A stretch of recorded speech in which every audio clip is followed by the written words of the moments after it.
Good morning दोस्तों, मैं अमित कुमार आज फिर से 20 जनवरी 2022 के सभी करंट अफेयर को डिस्कस करेंगे।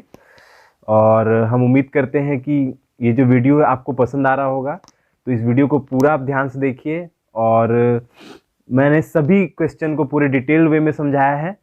और अगर ये वीडियो आपको पसंद आ रहा है तो इसको लाइक, शेयर एंड सब्सक्राइब जरूर करें और बेल आइकन को दबाना ना भूलें, ताकि आप हमारे आने वाले सभी वीडियोस के नोटिफिकेशन आपको मिलता रहे। साथ ही इस वीडियो के पीडीएफ आपको हमारे डिस्क्रिप्शन में मिल जाएंगी। आप टेलीग्राम से इसके पीडीएफ को डाउनलोड कर सकते हैं। तो चलिए चलते हैं आज के पहले क्वेश्चन की ओर। कौन सा देश एएफसी महिला फुटबॉल एशियाई कप 2022 की मेजबानी करेगा? Which country will host the AFC women's football Asia cup 2022? इसका आंसर होगा ऑप्शन ए, इंडिया। तो अभी 20वां संस्करण एएफसी कप 2022 इंडिया मेजबानी करेगा। इसमें 12 टीम भाग लेंगे और इस कप में जो भी क्वालिफाई करेगा, जीतेगा, वो 2023 के फीफा वुमेन्स वर्ल्ड कप, जो कि ऑस्ट्रेलिया और न्यूजीलैंड में होने वाला है 2023 में फीफा वुमेन्स वर्ल्ड कप, उसके लिए वो क्वालिफाई कर जाएगा, जो जीतने वाला टीम होगा। तो चलते हैं अब अगले क्वेश्चन की ओर। हाल ही में एक्टिविस्ट प्रचारक एम के प्रसाद का निधन हो गया। वो किस फील्ड से संबंधित थे? Recently campaigner M K Prasad has passed away, which field was he related to? इसका आंसर होगा ऑप्शन ए, पर्यावरणविद और साइलेंट वैली बचाओ। तो ये जो कंपेनर थे, जो ये प्रोफेसर भी रह चुके हैं कैलिकट यूनिवर्सिटी के, और 70 के दशक में ये इन्होंने क्रूशियल रोल प्ले किया था, जिसमें कि साइलेंट वैली जो थे, जो कि केरला में है, उसको बचाने में इन्होंने क्रूशियल रोल प्ले किया था। और ये उस टाइम के सबसे पॉपुलर कंपेनर थे जिन्होंने फर्स्ट टाइम प्रोटेक्ट किया था फॉरेस्ट इकोसिस्टम इन स्टेट। मतलब कि फॉरेस्ट इकोसिस्टम के लिए पहले कंपेनर थे जिन्होंने 70 के दशक में इन्होंने अभियान चलाया था। तो आप इनका नाम याद रखिएगा। और भी नाम हम याद कर लेते हैं अभी, जो मैंने पिछले वीडियोस में डिस्कस किया ही है, फिर भी मैं आपको रिवीजन करवा देता हूं। जो डेसमंड टुटू हैं, वो साउथ अफ्रीकन कंपेनर हैं जिनकी मृत्यु 28 दिसंबर 2021 में हो गई है। ओके। नंद किशोर पृष्टि उड़ीसा के टीचर हैं, इनको पद्मश्री भी अवार्ड से नवाजा गया है। उनका भी मृत्यु 9 दिसंबर 2021 में हो गया। तो याद रखिएगा, नंद किशोर पृष्टि उड़ीसा के हैं। और कमला बशीन वुमेन राइट एक्टिविस्ट हैं और एक ऑथर भी हैं, जिनकी मृत्यु 27 सितंबर 2021 को हो गया है। तो ये सब कुछ नाम हैं, इनको आप याद कीजिए। और भी सारे ऑब्चुरीज के हमारे वीडियोस अभी मैंने डाला हुआ है, आप उसको पूरा वीडियोस को देखिए। उसमें सारी जो भी ऑब्चुरीज थी जनवरी, मेरे ख्याल से 10 जनवरी तक, सारी हमने उसमें अपडेट की हुई हैं। तो आप उस वीडियो को देखिए, इसका जो लिंक है आपको डिस्क्रिप्शन में मिल जाएंगे। ओके, चलते हैं नेक्स्ट क्वेश्चन की। Bose the untold story of an inconvenient nationalist नामक पुस्तक किसके द्वारा लिखी है? Book titled Bose the untold story of inconvenient nationalist, written by Chandrachur Ghosh. तो ये जो बुक है वो untold story,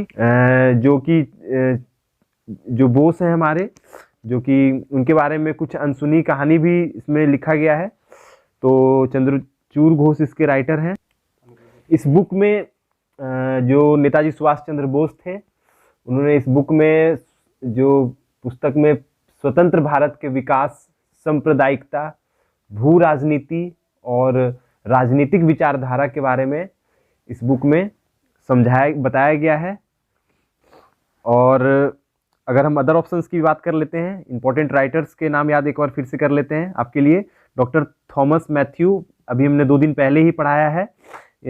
Ratan and Tata की ऑथराइज्ड जो बायोग्राफी है, उनके बारे में इन्होंने लिखा है। और धीरेन्द्र झा, जो कि Gandhi assassin, the making of Nathuram Godse and his idea of India by Dhirendra Jha. Arundhati Bhattacharya, जो कि indomitable, a working women's, notes on a life, work and leadership, Arundhati Bhattacharya. ये मेरे ख्याल से एसबीआई की फर्स्ट वुमेन चेयरमैन थी। एसबीआई की first women chairman Arundhati Bhattacharya. तो इनके जीवनी के बारे में है indomitable, a working women, notes on life, work and leadership. और भी मैं कुछ बुक्स के नाम याद आपको दिलाता हूँ, जैसे कि ममता बियॉन्ड 2022, ये ममता बनर्जी के ऊपर है। ये इनको लिखा है जयंता घोषाल ने। और डॉक्टर वी एल दत्त, इनकी जो बुक है doctor V L Dutt, glimpse of a pioneer life journey, इनके जो राइटर हैं वो है VL इंदिरा दत्त। और the Modi gambit, decoding Modi 2 के जो राइटर हैं वो हैं संजू वर्मा। ये सब मैंने पहले ही वीडियोस में करवा दिया है, बस मैं केवल रिवीजन आपके लिए करवाता हूँ। The riddle of Kashmir, the quest for piece in A troubled land, इनके जो राइटर हैं वो है निर्मल चंदेर वीज। और the turnover wizard, saviour of thousand, इसके जो बुक का अनावरण किया था वो है M वेंकैया नायडू, हमारे उपराष्ट्रपति। और the monk who transferred UP, इनका जो राइटर है वो है संतानु गुप्ता। और राज कपूर के बारे में द मास्टर ऑफ वर्क, इनका जो राइटर है वो है राहुल रवेल। और अगला जो बुक है वो है प्राइड, प्रीजुडिस एंड प्यूडिट्री, इसके जो राइटर हैं वो है शशि थरूर। और जो अगला बुक है वो 1971 charge of the Gorkha and other story, इसके जो राइटर हैं वो है रचना बिस्ट रावत। तो ये सारे इंपॉर्टेंट बुक्स के ऑथर थे जो कि लेटेस्ट में अभी अनावरण किए गए हैं। इनको मैंने रिवीजन करा दिया है, आप इसे वीडियो को पॉज कर करके नोट डाउन कर लें। ओके, चलते हैं अब अगले क्वेश्चन की ओर। हाल ही में देश ने पहली बार यातायात के लिए अपना इन्फिनिटी ब्रिज को खोला है। Which country has recently open it's infinity bridge for the first time for traffic? इसका आंसर आपका हो जाएगा दुबई। जैसा कि इसका नाम इन्फिनिटी ब्रिज है, तो ये इन्फिनिटी शेप का बनाया गया है, इसलिए इनका नाम इन्फिनिटी ब्रिज रखा गया है। और मैं इसकी कुछ खासियत आपको बता देता हूँ। यह प्रत्येक दिशा में, इट मीन्स कि जाने और आने की दिशा में ये 6 लेन का है। और पैदल चलने वालों और साइकिल चालकों के लिए भी इसमें सुविधाएं दी गई है, जिसके लिए संयुक्त 3 मीटर का ट्रैक है। और यह 300 मीटर लंबा है और 22 मीटर चौड़ा है। तो ये कुछ खासियत है इस ब्रिज की। और अभी अगर मैं बात करूं दुबई की, तो दुबई की अगर बात करूं तो इसकी जो राजधानी है वो है अबू धाबी। हमारा जो ICC इंटरनेशनल क्रिकेट का हेडक्वार्टर अबू धाबी। और संयुक्त अरब अमीरात का जो मुद्रा है वो है UAE अमीरात दिहरम, यहाँ चलता है दिहरम, करेंसी दिहरम चलती है। और इसके जो राष्ट्रपति हैं वो हैं खलीफा बिन जायद अल नाहयान। इनका राष्ट्रपति का नाम याद रखिए, खलीफा बिन जायद अल नाहयान। चलिए अब चलते हैं अगले क्वेश्चन की ओर। महिला और पुरुष फुटबॉल में क्रमशः सर्वश्रेष्ठ फीफा खिलाड़ी कौन रहे हैं? Who has been the best FIFA player in women and men football respectively? इसका आंसर आपका हो जाएगा ऑप्शन ए एलेक्सिया पुटेलस, जो कि वुमेन्स बेस्ट फीफा प्लेयर हैं, और रॉबर्ट लेवांडोस्की, जो कि मेंस फीफा बेस्ट प्लेयर हैं। और ये जो लेवांडोस्की हैं वो पोलैंड के हैं। और मैं अगर बात करूं 2021 की भी बेस्ट प्लेयर इन्हीं को चुना गया था, रॉबर्ट लेवांडोस्की को, जो कि पोलैंड के हैं। और ये जो एलेक्सिया पुटेलस हैं वो बार्सिलोना स्पेन की हैं। और अगर मैं बात करूं best goalkeeper, FIFA best goalkeeper की बात करूं, तो एडवर्ड मेंडी जो कि सेनेगल से हैं। और बेस्ट वुमेन गोलकीपर की मैं बात करूं तो क्रिस्टियन एंडलर जो कि जर्मनी के हैं। ओके, बेस्ट मेन कोच की अगर मैं बात करूं तो बेस्ट अगर मैं कोच की बात करता हूं तो थॉमस तुचेल जो कि जर्मनी के हैं। और बेस्ट वुमेन कोच की मैं बात करूं तो ईमा हैयास जो कि इंग्लैंड से हैं।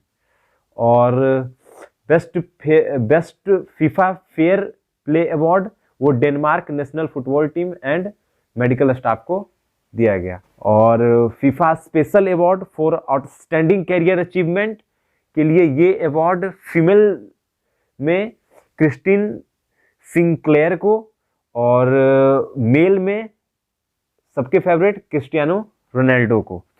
तो आप इसे याद रखिए। और फीफा कप 2022 का 22वां संस्करण जो कि कतर होस्ट करेगा 2022 का, याद रखिए फीफा कप 2022 का 22वां संस्करण कतर होस्ट करेगा। और अभी जो 2021 का 21वां संस्करण हुआ था वो स्विट्जरलैंड में हुआ था। तो इतना कुछ फीफा कप के बारे में है, आप इसे याद रखिए। अगर मैं आपसे पूछूं 2018 का गोल्डन बॉल विनर किनको चुना गया था तो लूका मॉड्रिक, ये कहां के हैं? क्रोएशिया के हैं। तो चलिए अब चलते हैं अगले क्वेश्चन की ओर। भारत की कौन सी यूपीआई ऑटोपे करने वाली पहली दूरसंचार कंपनी बन गई है? Which Indian telecom company has become the first to launch UPI AutoPay? Sorry, it's AutoPay. इसका आंसर है ऑप्शन सी, जियो। ओके, तो अभी मैं बात करूं वोडाफोन इंडिया की, तो अभी गवर्नमेंट ने 35% स्टेक शेयर होल्डर बन गए हैं और वोडाफोन 23% और आइडिया के पास 17% शेयर होल्डिंग है। तो ये अभी हाल ही का ये न्यूज़ है, आप इसे याद रखिए। और इस ऑप्शन जियो को याद रखिए जिनके पास first to launch UPI autopay है। ओके, चलते हैं नेक्स्ट क्वेश्चन की ओर। पद्मश्री पुरस्कार से सम्मानित किस मशहूर कार्टूनिस्ट का 97 वर्ष की उम्र में निधन हो गया? Which famous cartoonist who has awarded the Padma Shri award has passed away at the age of 97? इसका आंसर हो जाएगा आपका नारायण देवनाथ। ओके, अब मैं इनके बारे में कुछ एक दो कॉमिक स्ट्रिप्स के नाम में बता देता हूं जो कि बहुत ही फेमस हैं। अभी इनकी प्रसिद्ध 1962 में एक प्रसिद्ध कार्टूनिस्ट हांडा भोंडा 1962 में रिलीज हुई थी। और भी मैं बता देता हूं आपको, जैसे कि बंटुल द ग्रेट 1965 में बंटुल द ग्रेट, और नॉनेटे फोनेटे 1969 में नॉनेटे फोनेटे। इनके कुछ कॉमिक स्ट्रिप्स थे। ओके, अब अदर ऑप्शंस की मैं बात कर लेता हूं। अगर तो तोशिकी कैफू जो कि फॉर्मर पीएम थे, अभी इनका हाल ही में निधन हुआ है। जापान के फॉर्मर पीएम थे तोशिकी कैफू।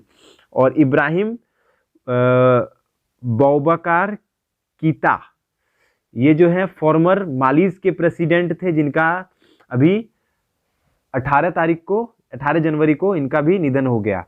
और शांति देवी ये पद्मश्री विनर रही थी और एक सोशल एक्टिविस्ट थी जिनका भी 18 जनवरी को निधन हो गया। और स्वाली मित्रा का निधन 19 जनवरी 2022 को हुआ। और प्रसिद्ध बंगाली थिएटर पर्सनालिटी थी ये। ओके, तो ये कुछ निधन थे जो इम्पोर्टेंट है, ये सब मैं करवा चुका हूं, केवल रिवीजन के लिए मैं आपको याद दिला दिया। ओके, चलते हैं अब अगले क्वेश्चन की ओर। वरिष्ठ नौकरशाह विक्रम देवदत्त को किसका नया प्रमुख नियुक्त किया गया। Senior bureaucrat Vikram Dev Dutt has been appointed as the new head of. अब मैं एयर इंडिया की बात करूं तो 1932 में मुंबई में इसकी स्थापना हुई। इसकी हेडक्वार्टर दिल्ली में है। और अभी हाल ही में आपको पता ही होगा 17 दिसंबर 2021 को टाटा ग्रुप ने एयर इंडिया को 100% खरीद लिया। तो टाटा ग्रुप ने ही इसकी स्थापना की थी और फिर टाटा ग्रुप ने ही इसे खरीदा।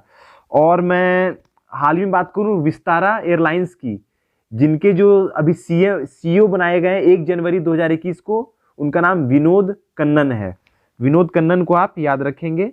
विनोद कन्नन सीईओ हैं विस्तारा एयरलाइंस के। और अभी चेन्नई इंटरनेशनल एयरपोर्ट को 8वां रैंक मिला for global list for on time performance के लिए। विस्तारा चेन्नई एयरपोर्ट को 8वां रैंक मिला। और इसमें यह भी कहा गया कि ये 6th बिजिएस्ट एयरपोर्ट है इंडिया का। और इसमें अगर टॉप रहा वो यूएसए का मियामी एयरपोर्ट, जो कि ऑन टाइम परफॉर्मेंस में टॉप पर रहा। और अगर मैं दूसरे नंबर की बात करूं तो फुकुओका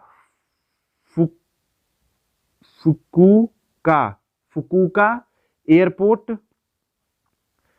जो कि जापान में है, वो दूसरे नंबर पर रहा।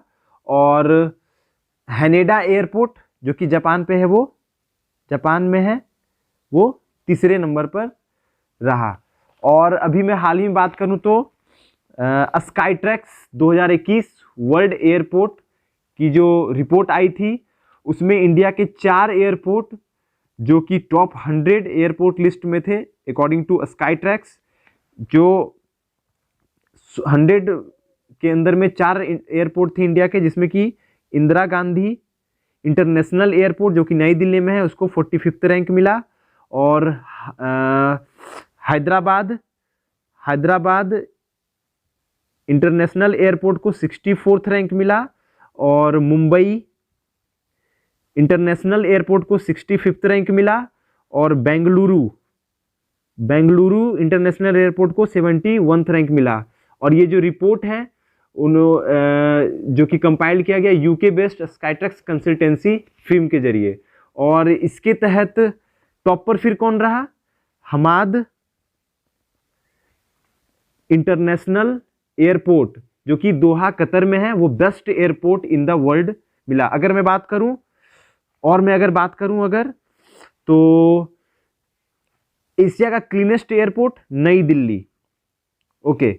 और केरला कोचीन इंटरनेशनल एयरपोर्ट, जो कि सोलर से चलने वाला सबसे पहला एयरपोर्ट है, संचालित सबसे पहला एयरपोर्ट है, जो कि 12 मेगावाट बिजली खुद जनरेट करती है। और पुडुचेरी एयरपोर्ट, जो कि यूनियन टेरिटरीज की पहली एयरपोर्ट है जो कि सोलर से चलती है, ओके। तो ये सब कुछ इंपॉर्टेंट फैक्ट थे, तो इसे आप याद रखिए। अब चलते हैं हम अगले क्वेश्चन की ओर। किस देश ने धरती के वायुमंडल के बाहर लंबी दूरी की बैलिस्टिक मिसाइल को ध्वस्त कर दिया? इसके लिए उसने एक नए हथियार एरो वेपन सिस्टम की टेस्टिंग की। Which country has destroy a long range ballistic missile outside the earth atmosphere? For this it has tested a new weapon arrow weapon system, that is arrow ARROW arrow weapon system. एक नई प्रणाली है जिसने Israel ने use किया। तो इसका answer आपको हो जाएगा ऑप्शन ए, इजराइल इसका आंसर हो जाएगा। अगर मैं इजराइल डिफेंस मिनिस्टर की बात करूं तो बेनी गॉट्स हैं इनके डिफेंस मिनिस्टर। और इजराइल के अगर मैं प्रेसिडेंट की बात करूं तो इसाक हरजोंग है। और इजराइल की कैपिटल की मैं बात करूं तो जेरूसलम है। और इसकी करेंसी इजराइल न्यू साकेल चलती है। तो ये कुछ इंपॉर्टेंट नाम थे, फैक्ट थे, जिनको आप याद रखिए। ओके, चलते हैं अब अगले क्वेश्चन की ओर। लेफ्टिनेंट जनरल मनोज पांडे को किस पद पर नियुक्त किया गया? To which post lieutenant general Manoj Pande has been appointed? इसका आंसर हो जाएगा सेना उप प्रमुख के। तो अगर अभी सेना के उप प्रमुख बनाए गए हैं लेफ्टिनेंट मनोज पांडे, और अभी सेना प्रमुख कौन है? तो मुकुंद नरवणे, यहाँ पे याद रखिए। और अभी मैं बात करूं 15 जनवरी 2000 की सेना ने अपना स्थापना दिवस मनाया, और इसके तहत अभी जो हमारे डिफेंस मिनिस्टर हैं राजनाथ सिंह जी, उन्होंने अभी रक्षा पेंशन शिकायत निवारण पोर्टल लॉन्च किया। और मैं बात करूं अगर उसी दिन world largest khadi national flag जो कि कहाँ डिस्प्ले किया गया? लोंगेवाला, राजस्थान, जैसलमेर राजस्थान में एक जगह है लोंगेवाला, जहाँ पर खादी से बनाई गई सबसे बड़ी फ्लैग डिस्प्ले किया गया, जिसकी मैं डायमेंशंस आपको बता देता हूँ।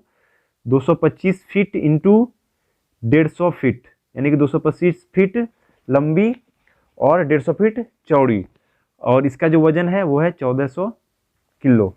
तो ये सब कुछ पॉइंट्स हैं, आप याद रखिए। और मैं अदर ऑप्शंस की बात कर देता हूँ, कुछ अपॉइंटमेंट्स की मैं बात कर देता हूँ, जैसे कि रॉबर्ट मेट्सोला जो कि यूरोपियन यूनियन पार्लियामेंट की प्रेसिडेंसी संभालेंगे, और नरेंद्र कुमार गोयनका जो कि न्यू चेयरमैन बने हैं एईपीसी के न्यू चेयरमैन नरेंद्र कुमार गोयनका, और शेर सिंह बी खयालिया जो कि सीईओ बने हैं अभी अडानी पावर